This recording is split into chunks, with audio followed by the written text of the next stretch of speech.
Northern Luzon. Maging yung shear line ay umangat po, gaya na yung napapansin, ay nandiyan po ngayon sa northeast ng Batanes. Easterlies po ngayon ang nakakaapekto sa silangan ng Luzon, Visayas at Mindanao na dahilan ng pagkakabuo ng mga localized thunderstorm na nagpapaulan rin po lalo na yan sa dakong hapon, gabi at madaling araw. At sa atin pong long range forecast, consistent pa rin naman po na walang bagyo na namamataan na tatawid po sa ating kalupaan hanggang sa matapos ang buwan na ito ay storm free po tayo.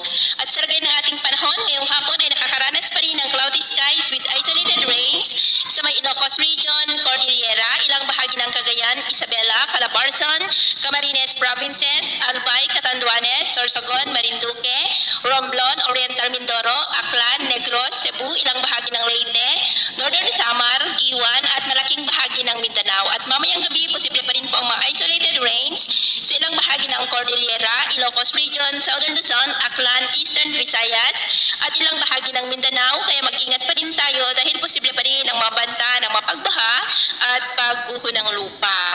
At sa atin naman pong mga baybayin, maalon po ngayon sa silangang baybayin ng ating bansa na ang mga alon dyan ay posible po na aabot hanggang sa 1.8 to 3.5 meters height.